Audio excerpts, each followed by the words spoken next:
Welcome. another of our webinars here on the CMHC MLI Select Requirements Program. Very glad to have you here today with us. We're going to wait a couple minutes for everyone to join. It typically takes a couple minutes for people to join. While we're waiting, I'm going to ask everyone who's online to use the chat and tell us a little bit about yourself so we know where you are, what you do, and we can hopefully tailor our conversation about around your specifics. Then we'll start. Just want to make sure that everyone knows how to use the chat bot.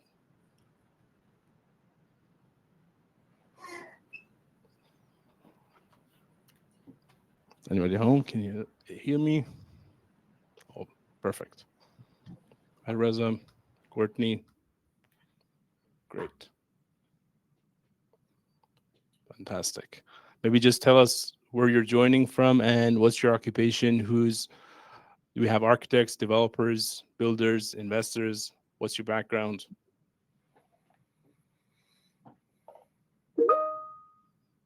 That would be great. Commercial real estate broker. Masood, glad to have you here. Who else? Hey, Architect. Saba. Architect. Saba, I haven't seen you in probably 7, 8 years, but I'm happy to have you here. Okay, good. Good. Okay, let's start. We'll give 2 minutes for everyone who's behind.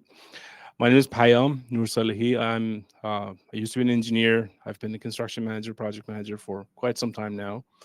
I run a company called Dena Project Management. It's a construction and project management firm, which basically we help developers pretty much from very early stages of the projects, sometimes many times just before they start their projects or even buy the land, all the way up to post occupancy and potentially dealing with carry-on issues or even renovations long after. One of the things that we've been doing over the years has been trying to help developers get CMHC, especially in the most recent years when CMHC seems to be the thing to go to these days, and that's the blood in the market. As some of you know, I run a website called Mid-Rise.ca that is dedicated to providing resources for anyone who works specifically in the mid-rise section of the market. And I also host a podcast called Real Estate Development Insights, which we have the great pleasure of hosting a whole bunch of great professionals from the industry who share their experiences with us, and I keep learning. So I'm very fortunate to have that. This is the second part of a 3-part webinar series on CMHC MLI Select Program. The first part was accessibility requirements. We did that with our partner there, Handy Help. This is about the financial requirements for the part 1 and later on for part 2. If you want to watch the replays, get the slides, you can always go to Mid-Rise.ca on the webinar tab. You will find the information to access those. On part 3, which is on October 15th, in about a month or so, we're going to dig into the building performance requirements with a couple of very seasoned people. We're going to have the link at the end of this conversation where you can sign up for that right now. Just a quick overview, if you don't know what MLI Select is, and I'm sure Upton and Christian are going to dial into this very deeply, so I'm going to very quickly go through it. CMHC MLI Select Program is a mortgage loan insurance that basically makes getting money for your projects easier. That's my way of making it very simple. These guys are going to make it complicated later. It uses 3 pillars for the program. It's affordability, energy, and accessibility. Like I said, we've already covered accessibility. Today, we're going to talk about affordability and financial requirements and how to make your performance basically work.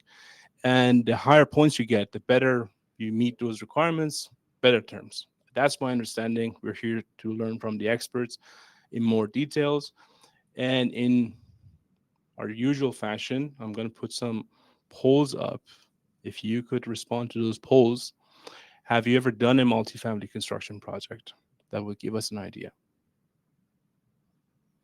Oh, 50-50. 50-50. Yeah. Okay, that's good. That's a good mix.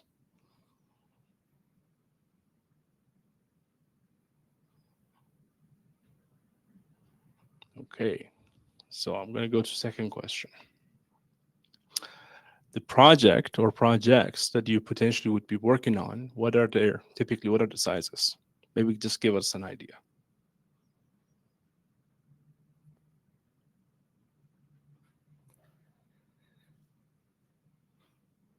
Okay, and the last one, probably one of the more important ones. What stage are you at? Do you know what you're building, or have you selected your land? Are you in development, or have you already finished the project or looking for long-term financing?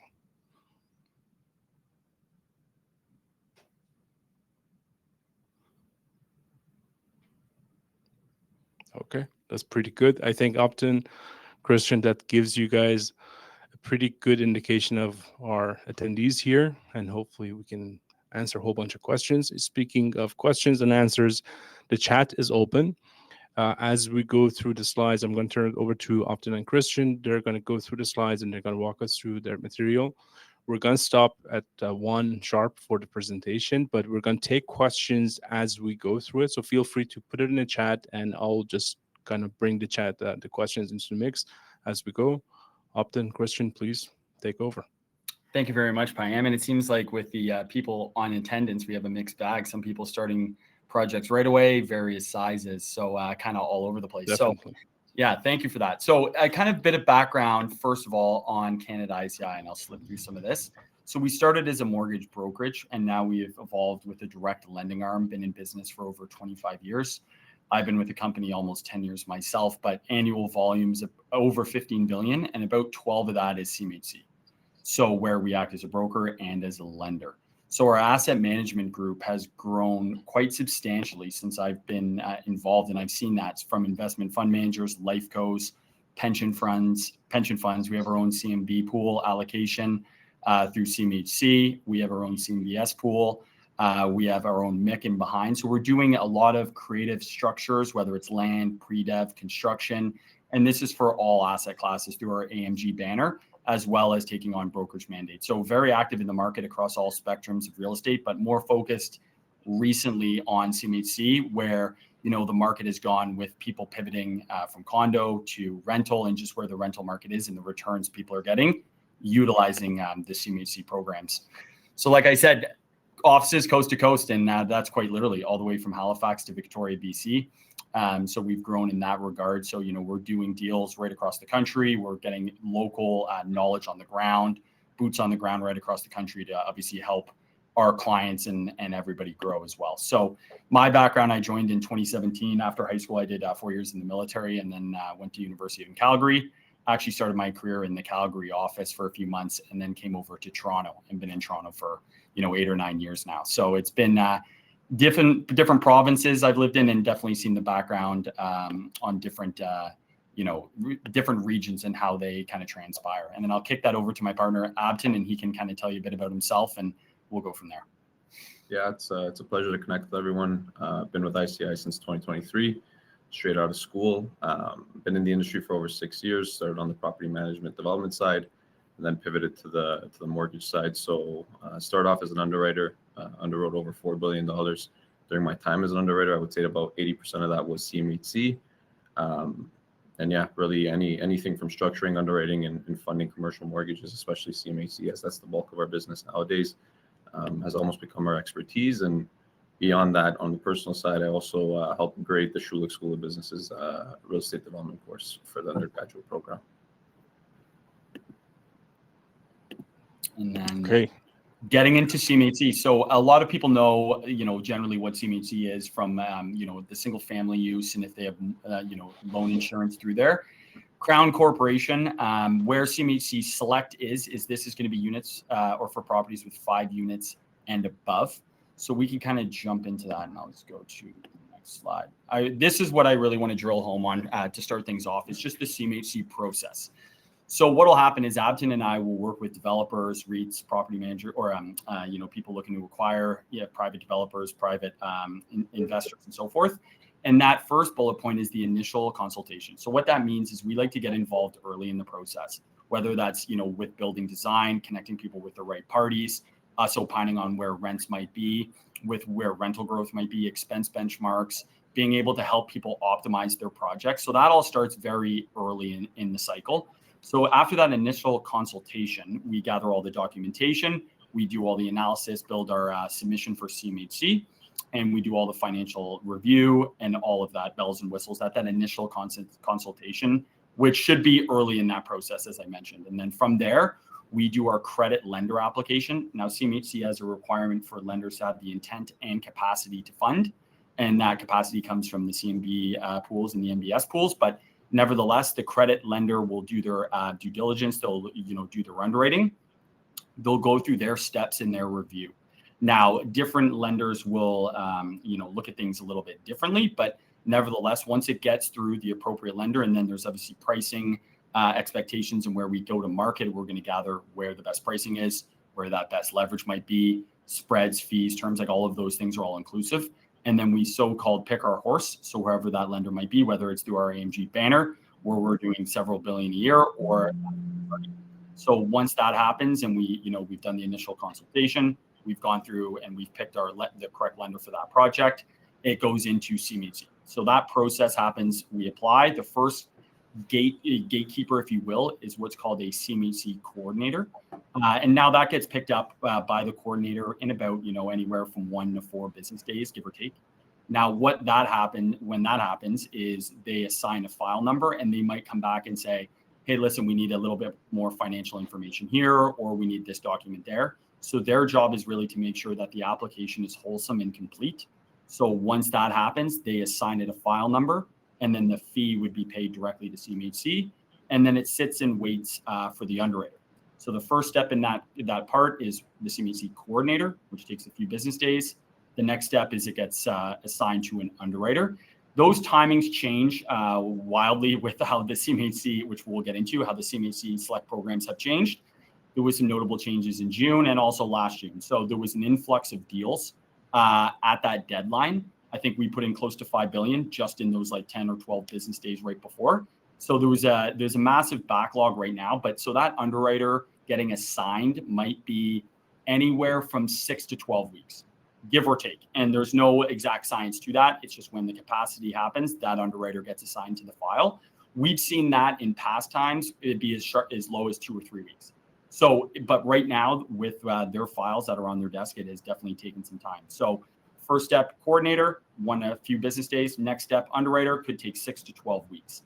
CMHC, once that underwriter is assigned, they do their financial due diligence. They look at the package that we have provided.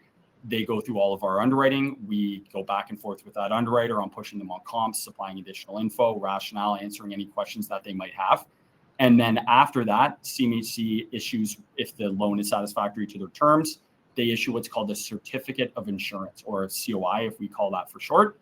So once we get that COI, that's their preliminary offer and approval, they'll email the terms and then they'll finalize the COI. Then once we get that COI, we go straight to commitment letter. And then we go obviously to the funding conditions, satisfy CPs, getting legals and insurance and everyone else engaged. So that initial consultation to funding, let's say first advance in today's market, would be anywhere from, let's say, 2 to 4 months, give or take, maybe even 5 months in some cases. Now, there's a little bit more nuance on larger projects. They obviously get a little bit, above 100 million. There's the national board and some other different things and how they, preface acquisitions or, replacement of covenants, which we can get into. But those are the general timelines and how CMHC is structured from a financing process. So, Christian, just before you move ahead, I think one of the things on that diagram, one of the things that to clarify, which is important to me, is the general misconception that CMHC is basically not funding these jobs. There are 3 parties involved. There's the CMHC as the insurer. There's the lender who actually has the money, who's the bank or has the bank account, and there are you guys, and which is basically putting together a deal, doing some due diligence up front, and helping the process. So there are 3 parties involved. And am I correct in saying that all 3 of you do some sort of due diligence at different levels of the complexity? Is that a fair statement? Yeah, it's a fair statement, but I would say we are an approved lender. So we have our own, so we are a lender for CMHC as well, but then we also go to market as well. So that's like a tool in our toolbox. So we have additional capital that we are able to obviously utilize, as well as capital in the market.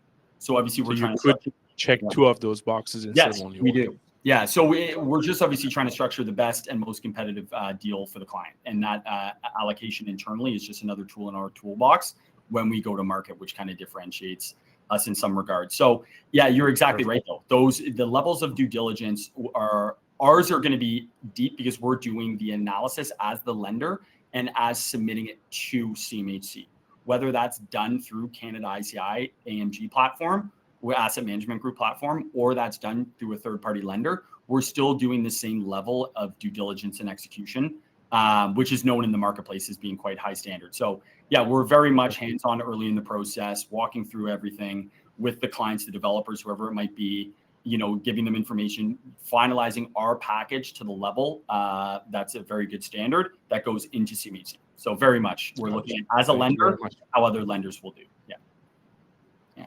It's a great question. And then I'll just skip ahead to, so the key stakeholders, we can kind of, go through this, but essentially CMHC, Crown Corp, the Select program, it's not dissimilar to a single family home, just in the sense of CMHC is providing insurance for the product, right? They're not, and then Payam, you hit the nail on the head saying that CMHC under the Select is not the direct lender.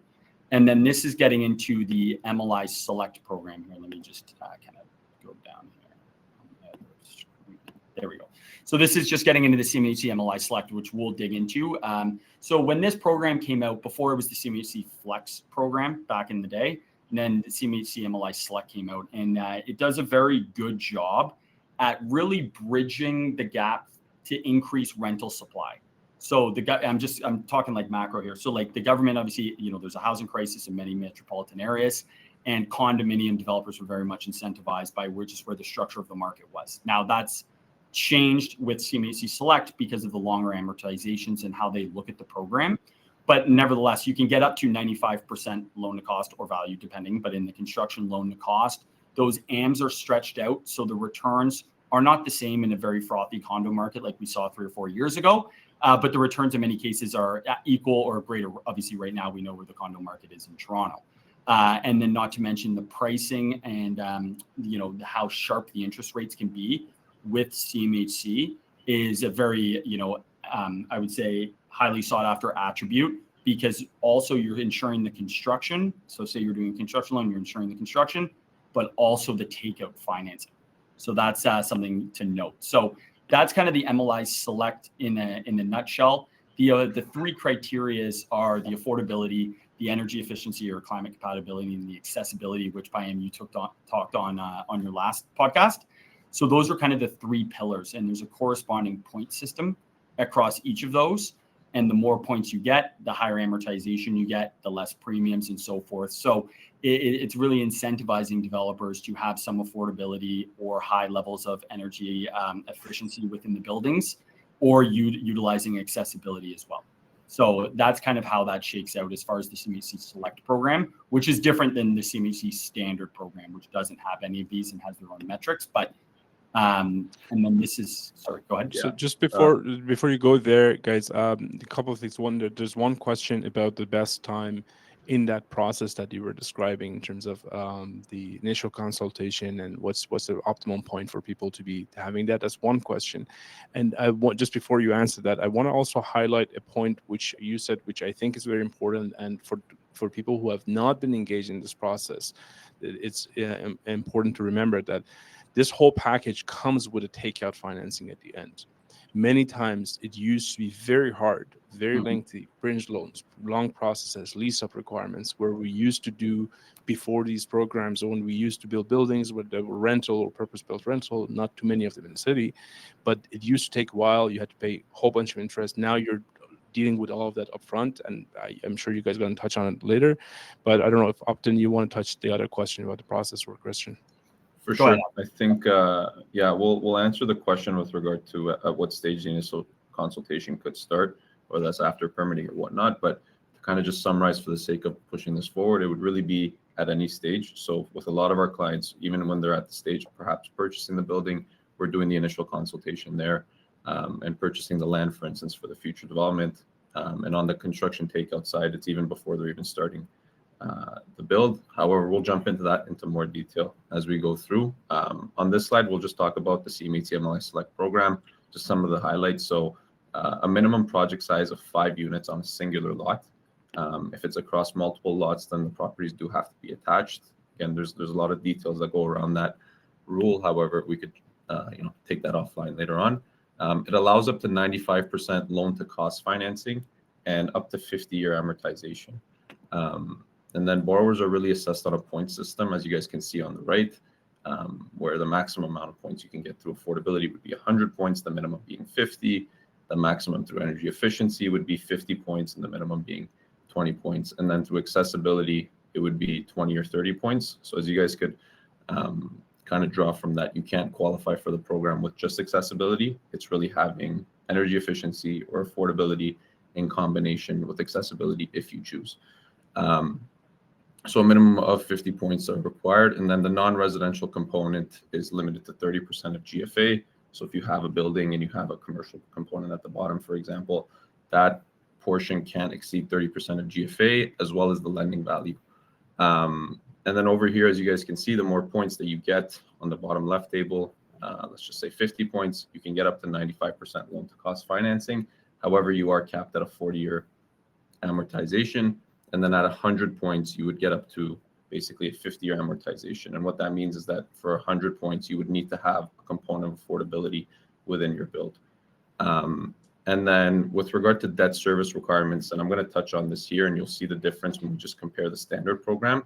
It is 1.1 across standard rental units for SRO, single room occupancy, student supportive housing, retirement housing. It is a 1.2, and on the non-residential component, it is a 1.4. Can you maybe just elaborate a little bit more on that last section? Like what are we comparing that to? Just give us a benchmark. What does that generally mean? Yeah, so basically your debt service, the formula is net operating income divided by the mortgage payment, right? So the lower your debt service is, for instance, then that means there's more room for a mortgage payment.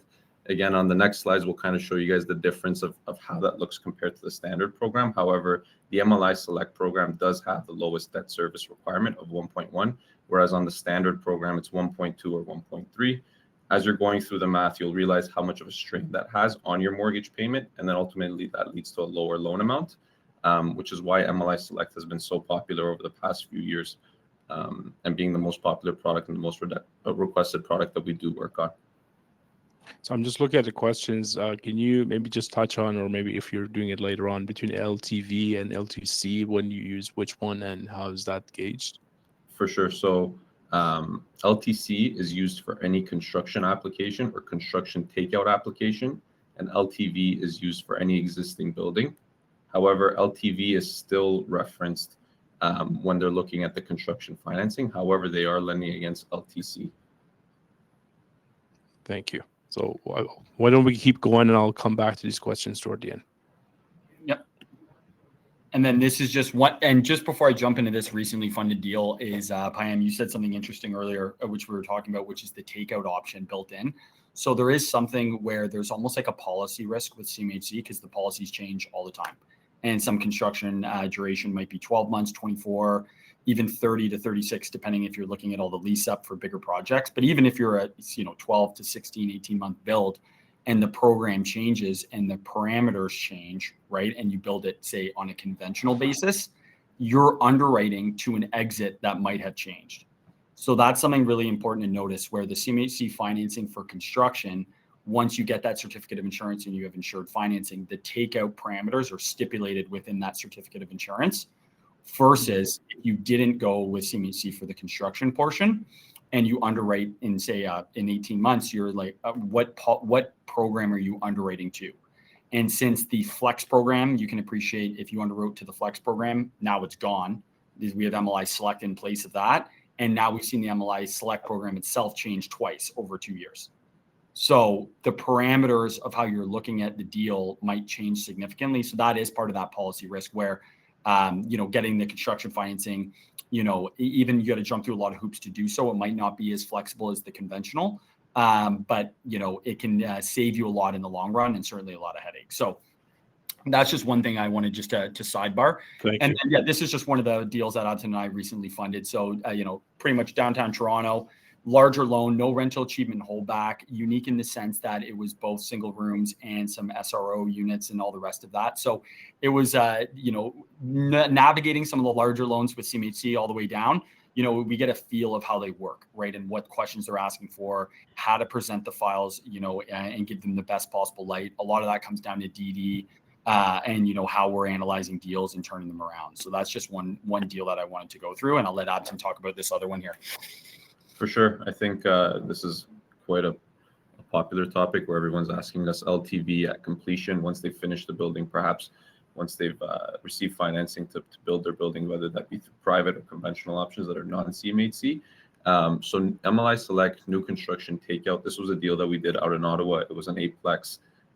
Again, for this one, it was assessed based off LTC because we did qualify under the new construction takeout program. Now, if we looked at this as an existing building, then we would be looking at it from an LTV standpoint. However, there are some limitations on the existing building program, where basically you're capped at loan to value if you're only at a certain amount of points, and the more points you get, the more of loan to value you can get. So yeah, basically this was an 8-unit building that qualified through energy efficiency and affordability. We were able to get them a 50-year amortization and 95% loan to cost financing. And then, just for your knowledge, a lot of people ask us what's considered new construction. So it's 24 months from the date of first occupancy, unless the building's already been stabilized for 12 consecutive months, then it's considered existing.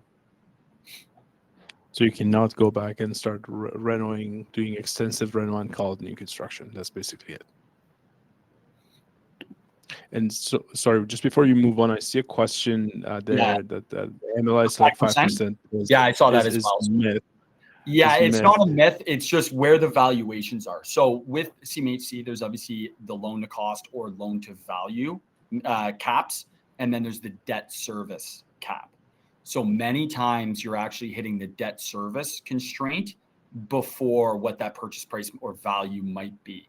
So that's where the disconnect is essentially the values relative to the debt service.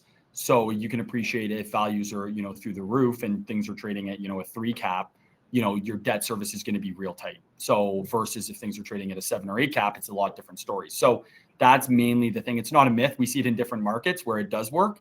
Just depends on what you're looking at in the product, but it's really that delta between the debt service coverage. It's really hard. Yes. It's really hard to do that. It's really hard to, and I can add to that by saying that I know we've tried on multiple projects, and like you saw the tables in terms of the point systems, and one of the, for example, the accessibility requirements that got updated not too long ago, and we talked about it at length on the previous webinar. The visibility requirement makes it near impossible for many of your typical day-to-day projects to qualify to get the full points for under the accessibility. And if you're not getting enough points to add to what Christian was saying, you're losing points on accessibility, you're going to lose points on financing, and you're going to potentially lose points, hopefully not on the energy. So it will make it hard to use the absolute best scenario for your financing. Back to you guys. Yeah, I think that's, sorry. Oh, go ahead. You take control, Abden. Yeah, no worries. Yeah, I think so. Just kind of to touch on the MLI standard program, which we get asked about quite often. Again, similar to the MLI Select, minimum project size of 5 units on a singular lot, or if it's across numerous lots and the buildings have to be attached. It allows up to 85% of lending value as determined by the CMHC, or 100% of cost. So whichever amount is less. And during construction, the loan can be advanced up to 85% of cost or lending value, whichever is less again. And then similar kind of rules regarding the commercial component. I guess the main difference over here is, again, as I alluded to before, was the debt service cover. So as you guys can see, for 5 and 6 unit properties, unless it's a purchase deal, which over here we're talking about construction or construction takeout, we're looking at it as almost a refinance. So we'd be at a 1.2 debt service cover for 5 and 6 unit properties. And for 7 or more unit properties, we're looking at a 1.3 debt service cover if we're looking to test off of the 5-year mortgage for a 5-year mortgage term, and a 1.2 for the 10-year mortgage. So it's a significant strain, whereas on MLI Select, you're looking at a 1.1, irregardless of whether it's 5, 6, or 400 units, and irregardless of whether it's a 5 or a 10-year term, which is what makes MLI Select so popular. one thing to note, MLI standard, there is no need for affordability, energy efficiency, or accessibility. It just needs to have 5 units, and also some of the constraints with the commercial, and then it qualifies. Sorry, my layman version of that is, if you want to get better terms, you need to build better product, better building, and that's what they're trying to encourage, and that's why you have the MLI Select versus the standard. If you want to go business as usual type of product, that's the terms. If you want to get better terms and better financing options, they're forcing us to build better products. Mm-hmm. There we go. Sorry. Go ahead. So yeah, again, similar to the process that kind of Christian highlighted, we're just going to go in depth into every single stage, and kind of explain so you know what to expect, I guess, throughout every single stage, and then go from there. So I guess just given due to high demand and high popularity, the missing middle product, the 4+1, or in certain wards now 6plexes, we decided to come up with a sample scenario. So we just assume the land was purchased for $940,000, and then we made some other assumptions, kind of similar to some other deals that we financed in the past. And we'll basically use this example to go through kind of our scenario and push you guys through all the process and all the steps. And then this is just kind of highlighting the initial consultation, kind of going back to what we spoke about. And Payam, you mentioned how early is too early, but there's no answer really. Like we deal with, we're running the financing for whatever group or private developer, asset manager. They're like, hey, we're thinking about this site. What should we be thinking about? How many units? We get involved really early. Well, that's what it could support if you got X. Okay, what about the density numbers? This is what the rents kind of look. So we get involved really at any step. The earlier, the better, because then it's alignment on what the financing can look like. So this slide's really just kind of highlighting that of obviously us going through all the rental revenues, vacancy, looking at the comps, looking at the numbers, going through all the financial underwriting, due diligence, and all the rest of it. And then part of it with CMHC is on the net worth standpoint. So going through the financials for any corporates, going through the personals, asset substantiation, dealing with the liquidity requirements and all the CMHC kind of thresholds to go into CMHC. So that's kind of what it's just highlighting, is that initial consultation phase is extremely important, and started early is better than late. So on that note, I got a question offline just before we started through one of the through email, and that was like in a particular case of a multiplex that you guys are going to go through. Does CMHC or the lending, does it make a difference if it's an individual owning the property and the project, or is a corporation? Is one better than the other? You're talking for like holding title to the asset Correct. itself, or are you talking about like the financial recourse? Yeah, generally it's held through I guess either or. Yeah, generally it's held through like a numbered co or SP for that asset, from all, obviously like a legal and insurance and but maybe a liability standpoint, right? You don't want to. Generally, we don't see too many held in their exact personal names through a corp, and then we see all sorts of corporate structures. Some extremely complicated, some just very straightforward, 100% owned by XYZ person or XYZ company, all the way down to everything else you can think of. But generally, it's held in a single purpose entity. Thank you. Yeah, so I guess kind of alluding back to the scenario we discussed, we're going to kind of show you guys how the underwriting looks, answer a lot of your questions, because we feel like a lot of the questions kind of come from this stage. So the first thing that we're going to do is ask for the gross potential revenue. So what is the rental revenue? So on new construction, what are your projected rents that you believe that you'll attain once the building is complete? And then on completion takeout, basically what rents are you still, if the leases aren't in place, what rents are you projecting, or what rents do you have in place? So for this scenario, we assume that there's 3 2-bedroom units and that there's 2 3-bedroom units leasing at $2,600 and $4,000 respectively. So rental revenues is a big question that we get. Where's this number from, especially on new construction? How do we project? And these need to be supported by current market comparables. We've noticed a trend kind of where we see a lot of groups trending the rents up higher, anticipating in 12 months that they're going to double the rents or whatever it be. We have to really provide both our credit team and other credit teams, if we're brokering the deal, and the CMHC with comparables of actual, listings and leased comps on the market, that the rents are attainable and achievable. And then later we look at the additional income, whether there's parking revenue, laundry revenue, internet income, those all get added. Then we move to the effective gross income calculation, where we basically have to tack on a vacancy rate to the gross potential income. And a lot of people ask us where that vacancy rate comes from, and that's from CMHC data. And they release data annually. It's usually October of every single year. And they have historical data. Typically, it's about 4 or 5 years that they have on their website. So we have to use the higher of for that specific area. And they have very detailed data. So certain areas, you could actually look at the neighborhood vacancy, or certain areas it's maybe just the region. But that's where the vacancy rate comes from. And then we move to the operating expenses. So property tax, insurance, and utilities are typically the actuals if the property has been assessed on the completion, or, for example, on the existing. For new construction, the new subject building that's going to be built hasn't been assessed yet. So we typically have to do our own mill rate assessment unless there has been any talks with the city or whatnot that we can use, that we can provide a figure to substantiate. And then we'll also benchmark it against other projects that we financed. Your appraisal will help as well too. We'll look at it on a per unit basis, as a percentage of your income basis. Then we go to insurance.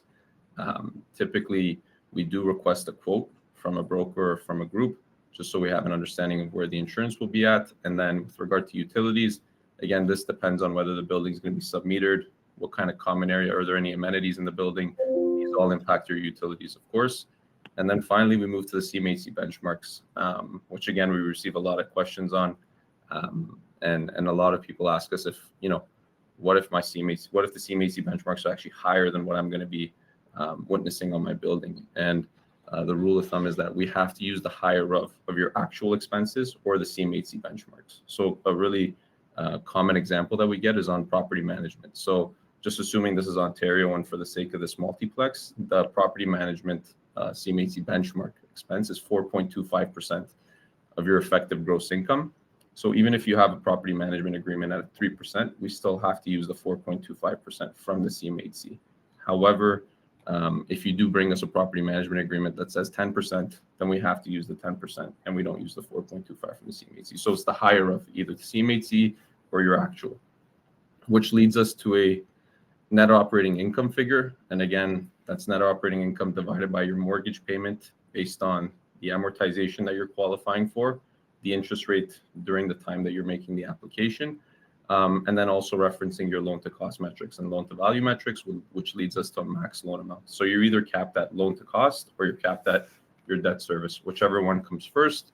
And then we have your CMHC premiums and fees, which is a separate calculation, and that gets added onto your loan amount and gets capitalized throughout the term of the loan. So really, we really focus on the net loan when doing our calculations, and we'll actually jump in into how we calculate the premiums and fees on the next slides. But that leads us to our max loan amount, which we would submit to credit and the CMHC. I think there was a few questions. There's one question about, sorry, go ahead. Yeah, no, I'm reading that. I heard the rental achievement holdback will not apply for smaller projects. How does CMHC determine which projects require rental achievement holdback? Is there a max loan amount before the rental achievement holdback applies? So it's a great question. Generally, CMHC, I would say that generally doesn't use this for smaller projects. It is for larger ones where the lease up risk is greater. So really what their issue that we've seen, and there's ways to mitigate that and present files as such, but it's really these larger projects that have leased up a lot slower and much under pro forma. So that's where they're seeing it in the marketplace, and that's generally where they're applying it. Not in every case, right? This is a case-by-case basis determined by the underwriter and by the National Review Board if it's above 100 million, whatever it looks like. But in general, it's the larger projects that are having them, and mainly if the rents are extremely aggressive or there's things they don't like about it, then they're going to implement that rental achievement holdback in there. So that's to answer that part of it. And then the max loan amount before generally is going to be 75% loan to cost, with the remainder being released once the EGI test is met in the rental achievement holdback. Thank you. Regarding the rent, underwriter looking to rent unit or rent square foot? That's a great question. That's another question there. They look at the absolute, they look at both. So they look at the absolute rent as well as the rent per square foot. So if it's a one bed and, it's 600 square feet, and then there's another one bed that's 200 square feet, but the absolute rents are the same, it's hard, CMHC is going to say, well, it looks a little offside. This is not what we're used to. So they're definitely taking into account both scenarios. It's not one or the other. The metrics have to be somewhat aligned. And obviously some developers are building bigger units and all the rest of it. Laneway Suite is different than a downtown Toronto condo. So you got to look at the product type and where it is, but they're looking at both aspects of that. Perfect. Awesome. Yeah, let's jump into the CMHC fees and premiums. A bit of a hot topic since July 14, 2025, when they changed the rules. But basically, the change came to the CMHC insurance premiums, which we'll jump into for a second. But a big question that we get is, what is the fees? What are the CMHC fees that get paid directly to the CMHC? So this is not fees that get paid to your broker or the approved lender. This is paid directly to the CMHC. So for construction applications where it's more than 2 loan advances, 2 or more, basically, it's $200 per unit. So for this example, it would be $1,000. Whereas if it's just this completion takeout where it's 1 advance, it would be $150 per unit, or if it's a single room occupancy, then per bed. And then subsequent beds for larger projects, it would be $100 per unit to a maximum of $50,000 for deals up to 2 advances. And then basically for new construction, it would be $100 per bed as well to a maximum of $55,000. Then there's also a non-residential surcharge of 1%, which we'll jump into, and 0.3% for the commercial portion, which we'll jump to, that gets added on to the $55,000, for example, if you do max out on the residential portion. So the new premiums, basically, there was an increase to the premiums on July 14th, 2025. So premiums really hit the construction financing side and all other loan purposes. So for completion takeouts, it actually falls under that bucket. So at the bottom, you guys can see we basically compared this application going into the CMHC from the get-go and what kind of premiums and fees you would be paying, and if this was a completion takeout, assuming that you got financing conventionally or through private, or if you funded in cash. And as you guys can see in the bottom, there's about a $15,000 difference in the insurance premium and about a $250 difference in the fees. Now, the gross loan amount that you see, so 2,698 for the new construction, that would be the loan amount registered, basically on title. Will be a little bit more that's registered, but that was what your mortgage payment would be based off of. So you're not paying the premiums or fees outright. It's actually getting capitalized into the loan over the course of the amortization. Very similar to the residential side. When you buy a property, let's just say $900,000 with a 10% down payment, that CMHC premium that you're paying for their insurance because you're below 20% gets capitalized into your loan. Same idea here. And as you guys can see on the new construction takeout, because you're falling onto the all other loan purposes, your premium is less. Some other considerations when we're calculating the premiums and fees, there's a 0.25 surcharge on the net loan amount for every 5 years after 25-year amortization. So if you're gaining a 50-year amortization, you're looking at a 0.75 premium that gets added on. There's a 1% surcharge for non-residential space. For second mortgage applications, it's a 0.5. And if effective gross income is not met, which we notice on a lot of takeout application, there's a 0.25% surcharge on your premiums as well too. Please note though, this doesn't apply on the new construction files because you have no rents that are basically met, right? So you are paying the higher premiums, which is why the 0.25 is not witnessed there. So now on to the next part. So as you guys saw on the last slide, we came to a max loan amount of 2.54. Our total budget is coming out to 2.83, which means that we're looking at a borrower equity amount of $290,000. So we get asked, what could borrower equity be considered?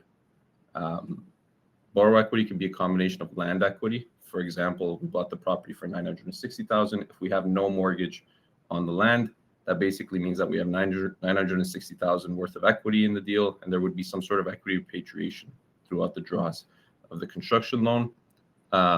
This could be work in place, and it could also be equity contributed towards the project. There is a 25% net worth requirement that's stipulated by the CMHC. That could be found in a lot of their paperwork that they release publicly, and also the stuff that's released to us as approved lenders.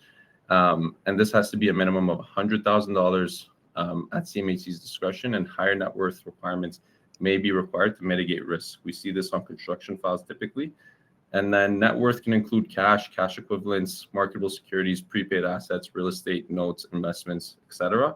However, the key thing here is that these are Canadian assets and not assets from Europe, Asia, wherever it be in the world. They are looking for Canadian assets. And then they are also looking for liquidity. Again, there is no set in stone rule or writing from the CMHC on what this amount is. However, based on our experience and also speaking to credit teams as well too. So there is what the CMHC requires, but there's also what the approved lender is looking for too. It's typically between 10 to 15% of the net loan request that they're looking for. And for construction loans under 5 million, we've noticed that they may require liquidity of greater than 20%. And this is really for the sake of cost overrun management and any other unforeseen things that could happen during construction.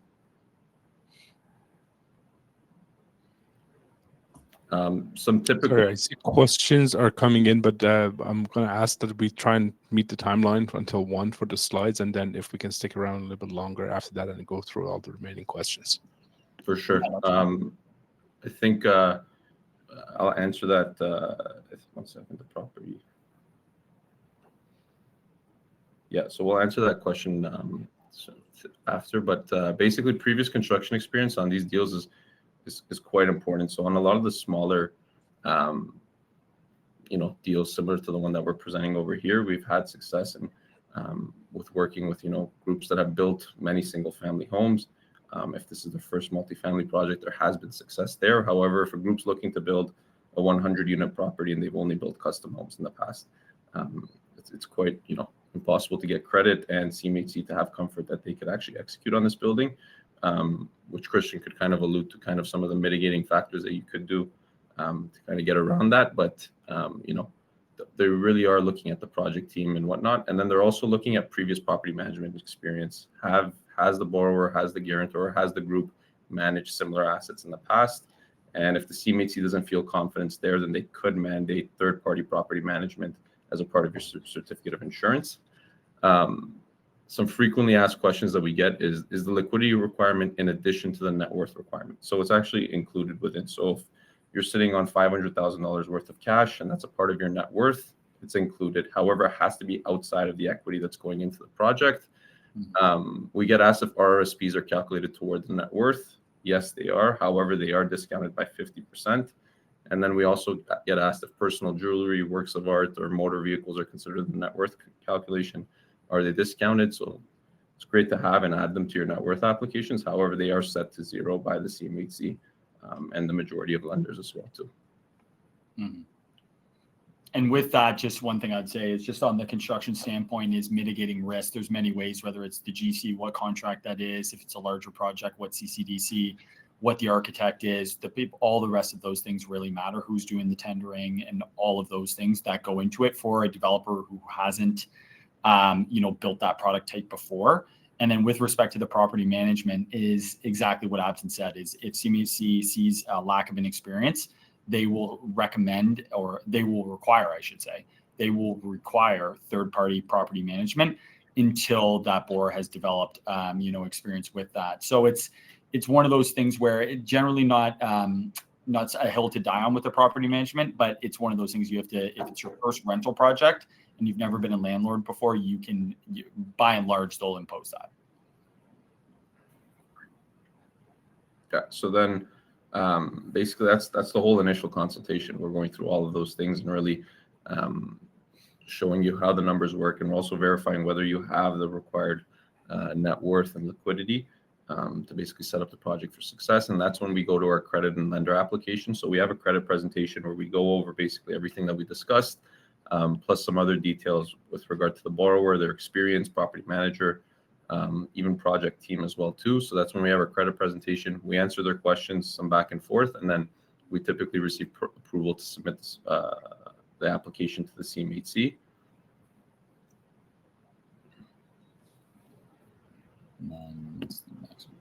And then, just before I jump into this, there's two questions here. So the property management benchmark of 4.25, that's inclusive of all costs. Generally, it's kind of just like their ballpark figure. That is a roll up. And then with the question of, do they see projects less financial sense compared to conventional?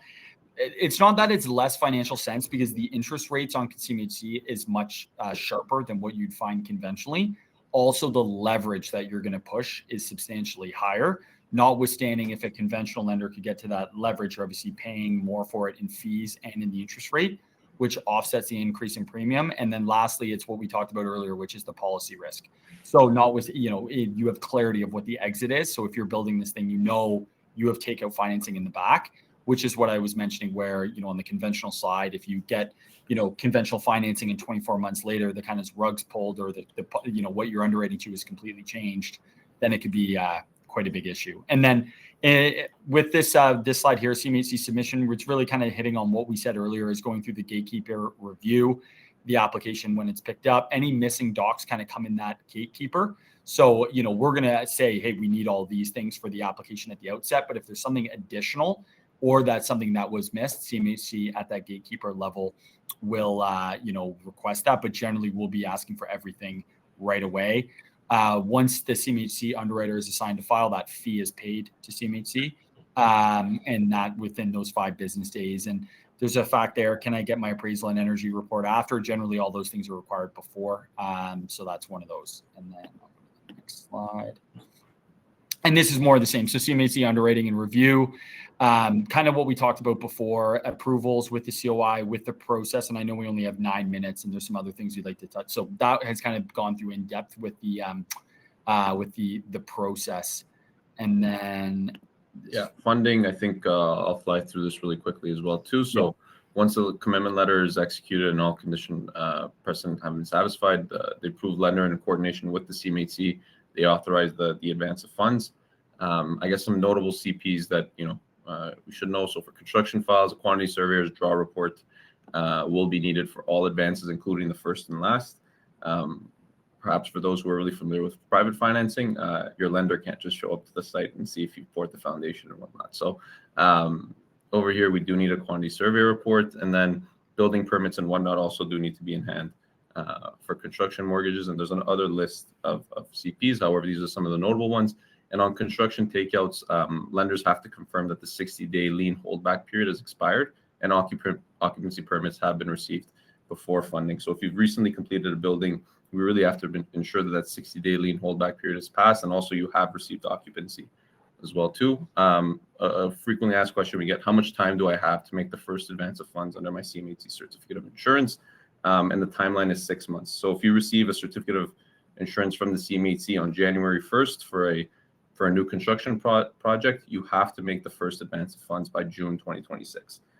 If you don't, then basically the certificate of insurance is expired. Yeah, and then just right before strategic considerations, that's a great point Abton made, because with the timelines now being, let's say, 4 months, 5 months from that first earliest advance, and then you have a window of 6 months on that, it's that moving window of where you're going to think, when do I want to be in the ground? Next spring? Well, if it's next spring, then if you apply, let's just say today, and you get financing, you can get, say, everything ready for the first draw, let's say early Feb, all the way until August. You'll have a window if that application kind of goes in anytime now. So that's one thing to keep in mind. And I see a point, or a question from a lending perspective: is there any reason why purpose-built rental projects work better financially on mid-rise buildings up to 15 stories compared to taller high-rise developments?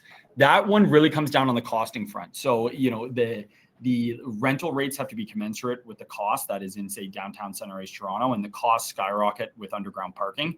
So it depends on the land cost base and where you're buying the land. And if you're building stick frame, mid-rise, even some of the low-rise projects, extremely profitable with surface parking and all the rest of it. So there's a lot of things that go into it. And it's also the complexity of design. If you're going through a laneway or alley in restricted areas, the costs are going to skyrocket. So there's a lot that goes into that question, but generally it's the build type and where the land is bought and what, the end product is. But generally that stick frame mid-rise.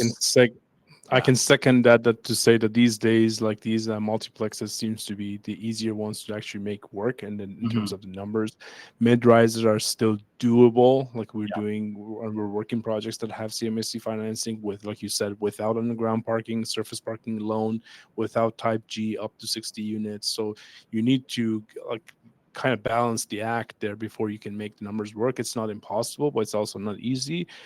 In all honesty, these days I'm having trouble seeing bigger projects actually penciling. And that's mainly because once you start going up to 15, 16, 20, 30 unit and 30 floors, then you entertain a certain type of build and technology that has not really budged on the numbers. Like you Right. still have to pay the premium. So I just want to be mindful of the time. We have 5 minutes left and I think 5 slides. That's a great point. I'll go through these more or less quite quickly, but the environmental concerns with CMHC, more generally, you need to clean the SA, the environmental assessment before the first advance. There are exceptions to that. Obviously, there's risk reviews that are done on construction, and they'll make some considerations if there's a remedial plan in place. And that remedial plan has to, have the contaminant, whether it's soil or groundwater, and they have to have a plan, and it has to be quantifiable of if you're going to remediate it, where's the dirt going? Is that in the budget? If it's groundwater, okay, so all of that has to be delineated in a report for them to, get on side with the environmental. But generally, they want a clean site. And then CMHC standard policy requires bonding. So the bonding is more and more kind of coming up here and there. But generally, if we mitigate that with experience, if it's a performance bond or any type of surety, but generally it's with experience of the developer, the GC contract, whatever that might be, who's doing the tendering and all of that can kind of stick handle around the bonding, and we make a case for that. And that's through the waiver of bonding application, which I just touched on. And then earlier we were speaking about the rental achievement holdback. So, that piece, it's really a case by case dependent. More so seen on larger projects where lease up in that area has gone slower and below pro forma. And then generally the product type, the amenities in the building, what differentiates it and so forth. And then also the financial wherewithal of the client. Obviously, everything's all encompassing for these files. The liquidity concerns, every developer is a little bit different in that regard. So it's not any one issue, it's a multitude of those. So it's tackling it in the right way. And then this one here. Yeah, I think 5 takeaways from today's webinar. I think one is liquidity, of course. Ensure you or the group that you're working with has sufficient liquidity for the project. So as a rule of thumb, 10 to 15% of the requested loan. However, for construction projects under 5 million, I would be considering about 20% just to be safe. Net worth, you want to meet the 25% net worth requirement, and also confirm with an approved lender which assets and equity qualify really. So we touched on a few, such as RSPs, jewelry, and automobiles and whatnot, but there are other assets out there. So definitely get in touch with your approved lender. And then the third one would be construction experience. So demonstrate that you and your team have completed similar projects of similar size, not going from custom homes to a 44-story building at Dundas Square, right? And then, even on the management side of things, that you have the capability to, manage the project when it's done. And then also, through the whole, I would say, construction timeline from the initial consultation, tendering, all of that, just show that you have the experience.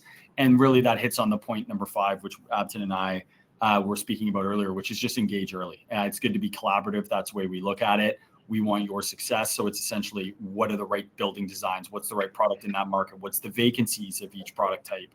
What's the rental rates? What's the debt that's supportable? Which bucket's this going to go under? How many points do I get? Can you put me in touch with that environmental consultant, or this for an energy, or whatever it might be? So all that stuff comes early, and that all starts even if you're thinking about buying a site. So, you can reach out to us at any time. And I think with that, Thank you very much. I think that was it. I appreciate that. So we can stick around a few more minutes. Anyone who has questions, we can answer the questions. That's our next webinar. That's the part 3 of this series that has to do with the energy performance of the building. Basically, I just put the link there. If you want to be part of that, you can register right now. That's also for free. And we're here to answer some questions. Thanks, Masood. If a purpose-built rental project underperforms upon completion, specifically but not achieving the project lend levels, what actions can the lender take? Yeah, that's an interesting one. If there's rental achievement holdback, there'll be an EGI test on that. So you're talking if there's not. And from my recollection, within the COIs, there's not a specific covenant that says if you're under the 1.1 debt service, what the action that the lender can take is. So there's not a clear-cut answer on that. It's in many cases, CMHC is the insurer. There's a lot of responsibility with the lender to act prudently and to mitigate risk within the project. So it's not like you're going to be offside on a covenant that's not stipulated within the COI if something like that happens.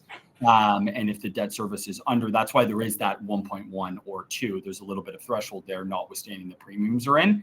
But no, yeah, that's something that's top of mind, but it's about being a prudent lender, and it's not like they're going to call it into technical default instantly.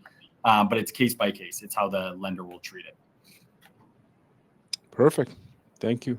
If there are no other questions, we're going to wrap this up. We thank our guests here, Christian Upton, very much. Thank you very much for providing all the content and insights, and everyone who attended. It was a pleasure to have you here, and we look forward to seeing you again. And thank you very much, Payam, and everyone else in attendance. Thank you so much. Thank you. Thank you. Take care.